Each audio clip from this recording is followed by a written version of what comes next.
Sudah ngikuti ruqyah 4 kali, tapi sampai sekarang belum bisa keluar juga jinnya.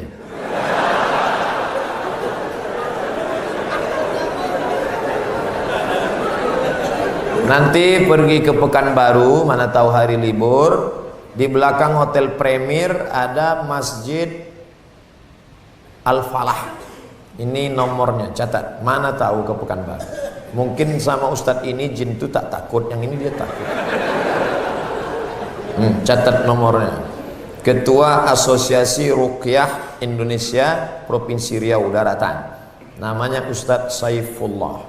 0812 768 9119. 0812 768 9119. Kalau emergensi 911. Kalau diganggu hantu 119. Datang ke sana. Jadi tak salah kita coba. Kalau siang namanya Ustadz Saifullah, kalau malam namanya Ustadz Zafrullah, di masjid yang sama. Mana tahu kebetulan ke Pekanbaru malam, datang ke masjid yang sama, namanya Ustadz Zafrullah. Ada orang 7 tahun nikah tak punya anak, di ruqyah sama Ustadz Zafrullah, punya anak. Pas ditanya kenapa, rupanya ada jin yang menghalangi pertemuan antara sperma dengan sel telur, dihalanginya sehingga tak jumpa. Jangan.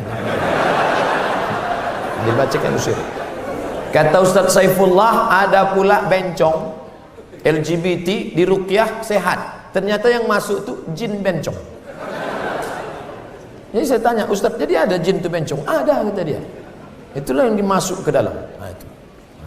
Ustadz, udah di ruqyah 2-3 kali tetap juga sakit. Berarti tidak. Pemarah. Laki saya ini pemarah, Ustadz. Sudah di ruqyah 5 kali tak juga hilang marahnya. Berarti tak salah jin. Memang dia pengamuk. Makanya kadang kita kasihan juga sama jin nih. Sikit-sikit salah dia. Sikit-sikit salah dia. Aku tak selamanya salah, kata jin. Ustadz, ayat yang dibacanya kan ayat kursi. Coba saya dengar yang dibacanya itu ayat kursi. Kenapa kita yang baca, kenapa jin itu tak keluar? Ini bukan masalah pistolnya, tapi man behind the gun. Orang yang punya pistol. Kita bacakan Allahu la ilaha illal qayyum la ta'khudhuhu sinatun wa la nawm lahu ma. Tak mau dia keluar, malah ketawa jin. Ditanya, jin, kenapa kau tak mau keluar? Sesama hantu di dalam saling mengusir. Hantu ngusir hantu, mana mau? Yang membaca itu ulahnya 11-12 macam hantu. Apa hukum suami menyembunyikan uang gajinya? Kadang memberi istri sikit, padahal gajinya besar. Berapa tadi hak ibu? Ingat, berapa hak ibu tadi? Makan, pakai, tempat tinggal, pendidikan, perhatian. Kalau kurang, maka laki-laki ini dituntut di hadapan Allah Subhanahu wa taala. Hai laki-laki yang gajinya banyak tapi mengasihi bini sikit, maka ingat 5 ini mesti kau tunaikan. Alhamdulillah Ustaz Somad, dulu selama ini abang tuh cuma 100.000 lah dikasihnya. Setelah mendengar ceramah Ustaz tadi malam, bertambah berapa? 110. Tambahlah. Nabi sedang duduk. Nabi duduk-duduk di bukit sofa. Datang seorang perempuan namanya Hindun. Apa kata dia? Ya Rasulullah, inna Aba Sufyan rajulun sahih. Suamiku itu orangnya pelit. Boleh tak ku ambil duitnya untuk makan anak-anakku? Kata Nabi, ambillah. Itu dalil boleh mengambil duit laki yang pelit. Tapi kalau kurang, kalau udah cukup jangan ambil lagi. Saya tak tanggung jawab. Nanti dia ambilnya semua. Pas ditanya, kenapa kau ambil? Kata Ustaz Somad tadi malam. Misalnya standar di sini sebulan 3 juta. Laki cuman mengasih 1 juta. Maka ibu boleh ambil 2 lagi. Kenapa? Karena itu keperluan. Begitu dalam riwayat tentang Hindun mengadu Abu Sufyan rajulun syahid, pelit. Saya ingin bertanya Ustadz, bagaimana Islam memandang seorang yang mengagumi, mencintai pasangan orang lain?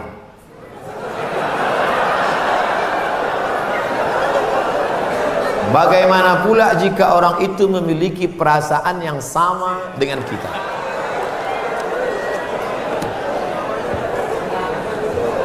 Hidup ini ada pilihan, ada keterpaksaan. Hidup ini ada pilihan, ada keterpaksaan. Saya mau ceramah antara duduk dan berdiri. Pilihan atau keterpaksaan? Pilihan. Ustadz mau duduk atau berdiri? Saya pilih berdiri. Kenapa Ustadz pilih berdiri? Menunjukkan bahwa saya masih muda, masih sehat. Antara minum atau tidak minum. Pilihan atau keterpaksaan? Pilihan. Minum atau tidak, terserah saya. Mau saya minum, mau tidak. Itu pilihan saya. Nah, masalah cinta. Cinta itu pilihan atau keterpaksaan? Cinta tidak pilihan. Cinta adalah keterpaksaan. Oleh sebab itu maka kadang kita tengok orang ganteng bininya buruk. Kenapa? Terpaksa. Cinta tak bisa memilih. Ketika dia rasional, dia tidak cinta. Maka ketika kita senang dengan orang, kadang kita pun tak tahu alasannya. Kenapa kita tiba-tiba senang dengan orang? Nah, cinta tidak bisa memilih. Ketika kita suka dengan orang, apakah kita berdosa? Tidak. Karena rasa itu ada tumbuh di dalam. Suka tidak berdosa. Ketika dia berubah menjadi action, baru berdosa. Suka kita dengan orang, tak dosa. Tapi ketika kita dekati, minta nomor HP-nya, baru dosa. Lalu cinta itu apa? Cinta kepada anak gadis orang belum menikah, kita bisa nikahi dia. Yang jadi masalah bagaimana kalau cinta sama bini orang? Oleh sebab itu maka rasa itu mesti dibuang, karena dia adalah bagian dari ujian. Ujian. Jangan dipeturutkan. Dipeturutkan, didekati, apalagi sekantor. Witing trisno jalaran suko kulino. Kita tumbuh hanya sering kena. Berawal dari 6. Pertama, nazratun, pandangan. Setelah lama memandang, fabtisamun, senyum. Setelah senyum, fasalamun, selamat pagi, good morning. Setelah salam, fakalamun, kerja di mana? Di BP, sekantor ya. Setelah fakalamun, famau'idun, janjian. Bisa ketemu kita nanti siang? Oke. Sukanya makan apa? Ayam panggang. Sana kalau gitu, iya. Faliqaun, pertemuan. Setelah pertemuan, bekerjalah setan, lalu kemudian makan bersama, makan siang. Apa kata orang Inggris? No free lunch. Tak ada makan siang yang gratis. Akhirnya terjadilah apa yang terjadi. Maka kalau ada bibit-bibit itu terasa di dalam, tekanlah dia, jangan lagi pandang, jangan diperturutkan. Itulah nilai jihad. Bukan jihad berdarah-darah melawan Belanda, tapi jihad hawa nafsu yang justru jauh lebih besar. Melawan meriam Belanda banyak orang tahan. Meriam Belina apa ya? Bagaimana hukum kita sholat berjamaah di suatu lapangan, terus sopnya putus-putus? Mohon penjelasannya Pak Ustaz. Sawu sufuf, luruskan sop. Fa inna taswiyatas sufu min tamamis sholah. Lurusnya sop bagian dari kesempurnaan. Sholatnya sah, tapi kurang sempurna. Sholat tadi berjamaah di sini sah. Tapi kalau putus-putus kurang sempurna. Imam, luruskan dulu, tengok. Saya sholat di Masjid Istiqomah di Bengkalis. Apa kata imam? Luruskan sholat, matikan HP.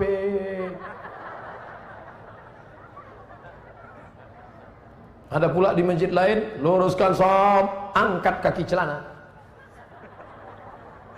Ada pula di masjid di Dumai lain lagi, luruskan sholat, simpan batu cincin. Saya tanya, Pak Imam, kenapa lain ini? Iya Pak Ustaz, batu cincin ini buat orang tak khusyuk. Waktu tasyahud tengok, sudah deh. Tapi tiga-tiganya sepakat bahwa luruskan sop. Cara meluruskan sop itu Pak Ustaz, ujung kaki di ujung tumit. Ujung kaki di ujung sop. Kiblatnya ke sana. Ini ujung sajadah, tumit. Nah, tumitnya yang rata. Takut pula terlentang. Tumit. Jadi yang rata itu tumitnya. Adapun ujung kakinya ya tergantung kaki masing-masing, kan? Kalau kakinya panjang, panjang. Kalau pendek, pendek. Mangkibun bimangkibin. Bahu rapat dengan bahu. Bahu bersentuh dengan bahu. Bersentuh dengan bahu. Saya kalau bahu saya disentuh orang, saya tak.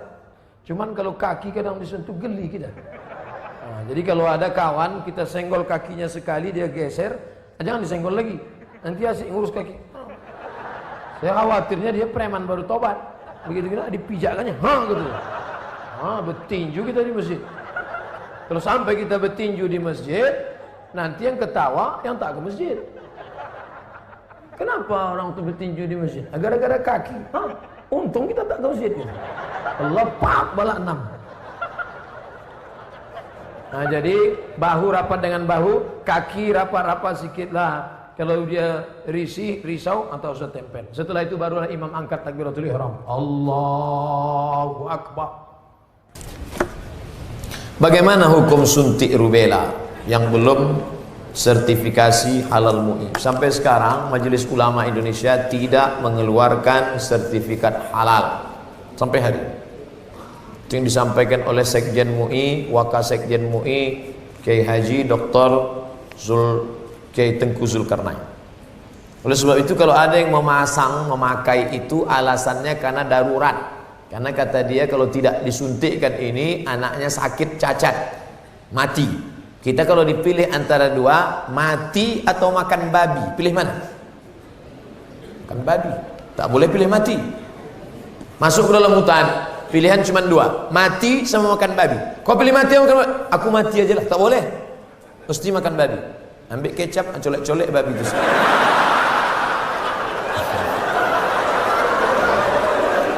Tak boleh pilih mati.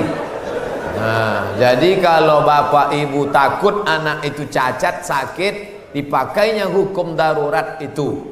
Ustadz Somad, saya tanya emak saya ini orang kampung. Mak, aku dulu waktu kecil ada disuntik cacar, suntik ini. Enggak, kau dari kecil tak pernah disuntik. Asal datang dokter puskesmas, kularikan kau ke hutan. Sampai sekarang saya hidup, tak ada sakit. Pernah ada trapel ngajak saya umroh. Ustadz, kapan Ustadz ada kosong mau suntik? Kalau kalian mau berangkat, berangkat. Tapi aku terus terang tak bisa suntik. Kalau tak dapat visa Pak Ustadz, saya tak berangkat. Sampai hari H saya tak suntik. Tak bagaimana ceritanya mereka dapat visa, berangkat. Katanya kalau tak suntik sakit mati. Tak mati. Tapi ini tak bisa jadi hukum. Saya tak mati, yang mendoakan saya banyak. Nah, sebanyak ini mendoakan. Mana ngumpan kuman-kuman virus-virus?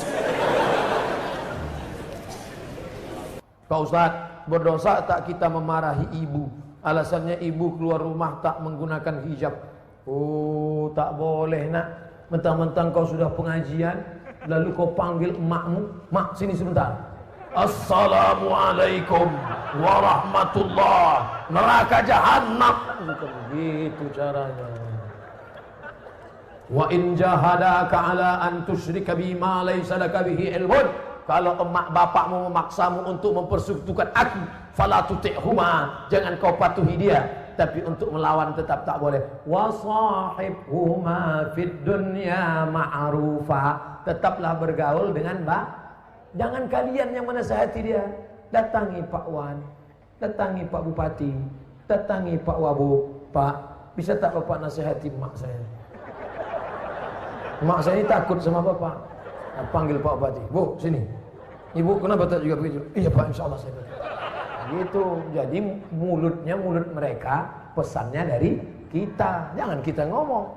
Kita sebagai anak tidak pernah bersar di hadapan orang tua kita. Saya Abdul Somad LCMA, penceramah, tapi di depan mak saya, alah kau udah kecil. Ibu tak pernah melihat anaknya itu besar. Anak itu tetaplah anak kecil yang dulu dia gendong-gendong. Maka pakai lidah orang lain.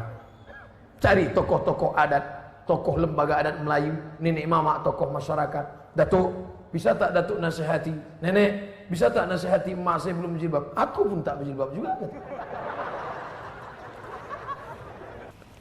Apa hukum orang yang mampu beli mobil tapi minyaknya pakai subsidi premium? Ini nyindir saya nampaknya. Janganlah main sindir-sindir. Kalau mau turun saya baru tanya langsung. Berat menjawabnya ini.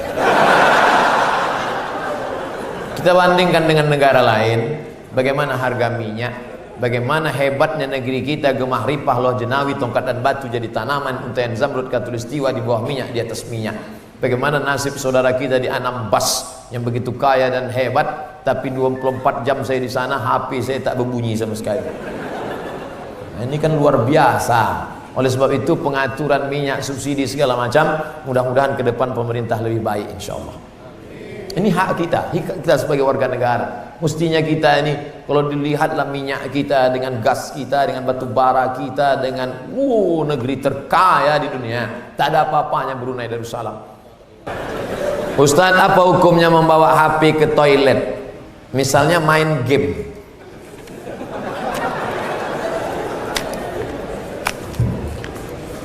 Ada orang buang air besar sambil main game. La ilaha illallah Muhammadur Rasulullah. Fokus sajalah di satu pekerjaan.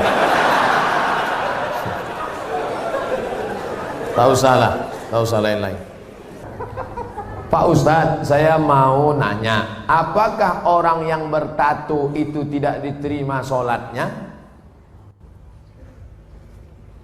Ada orang pakai tato, apa tulisan tatonya? Orang yang bertato tidak diterima sholatnya.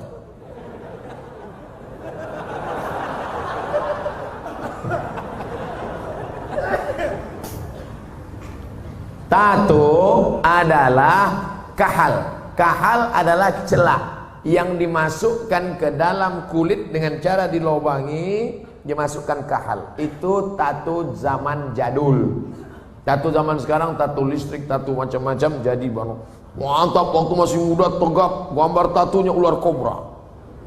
Setelah tua kena diabetes, mengkerut, cacing pita.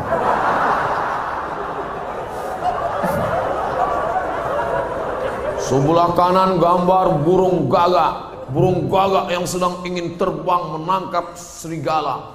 Tiba-tiba karena sudah tua, kurus, keriput, gambar burung puyuh. Dulu preman tengik, sekarang tobat. Nah, apakah setelah tobat dia perlu menyetrika tatunya? Tobat, sekarang ada cacing pita, mau disetrika lurus. Maka saudara-saudaraku yang sudah bertato tidak perlu menyetrika tatonya, wuduknya sah, air wuduknya masuk. Sudah dikaji oleh para ulama, tidak perlu membuang tatonya. Hanya saja kalian yang dulu mantan-mantan petato perlu membuat komunitas. Komunitas Tato Tobat, KTT. Disangka orang konferensi tingkat tinggi. Ternyata komunitas Tato Tobat. Yang nggak punya tato nggak boleh masuk. Ada yang tatonya seperti Yakuza. Ada bertato semua. Ada sebelah mukanya tato semua isi. Tiba-tiba ada satu pesertanya nggak punya tato. Loh, sampai nggak ada tato kok bisa ikut? Ternyata tatonya cuma satu tai lalat. Dulu pengen jadi Rano Karno, nggak jadi. Dulu sama-sama dulu kan ada anak-anak muda ingin jadi Rano Karno, disuntik, ambil jarum, tusuk, kasih spidol.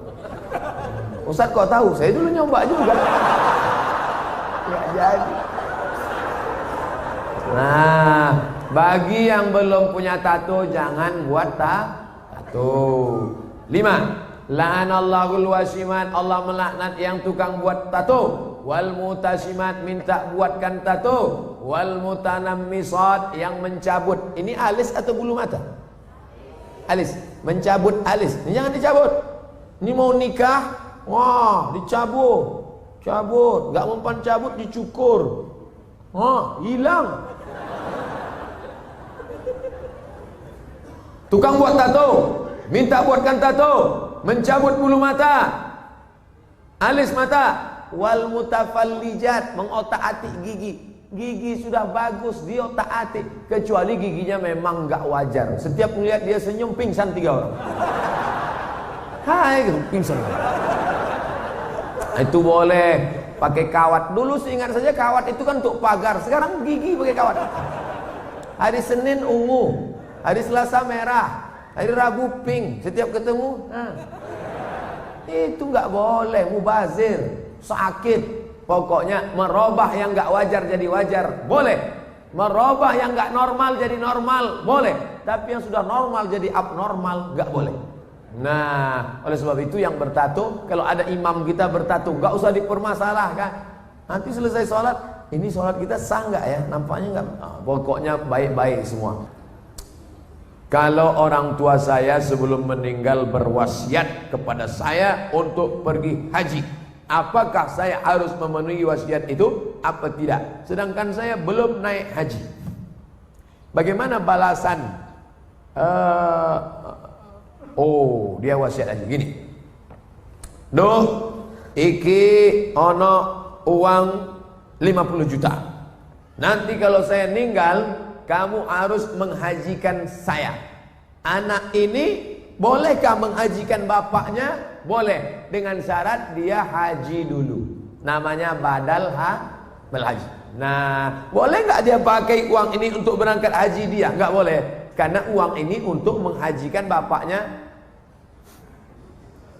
Oh, rupanya mikrofon ini nggak boleh kuat-kuat, karena bapak ini menghajikan. Makanya nggak boleh menghaji.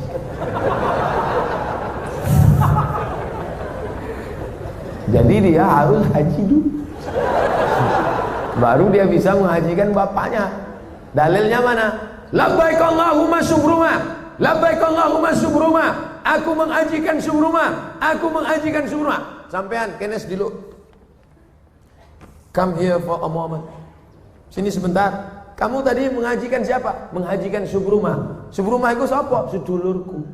Aku menghajikan syukruma. Sampean wis haji apa ora? Urung. Haji dulu dirimu, baru hajikan orang lain. Nah, kebetulan nanti anaknya dapat uang, dia berangkat haji, bawa uang almarhum yang 50 juta tadi. Kebetulan nanti di Makkah ketemu mahasiswa dari Semarang, anak KSW, kekeluargaan Wali Songo. Di Mesir, kalau anak Jawa Tengah itu nama persatuannya KSW, kekeluargaan mahasiswa Wali Songo. Kalau kami anak Riau namanya KSMR, kelompok studi mahasiswa Riau. Ustaz kok tahu? Kami dulu tetangga di Kairo. Kami di atas anak Riau, di bawah anak KSW, kawan akrab. Nah, tanya dia, sampean dari mana? Dari Kairo, sedang haji ya? Iya, rumahnya di mana? Di Semarang. Oh, ketepatan, saya mau membadalkan haji bapak saya.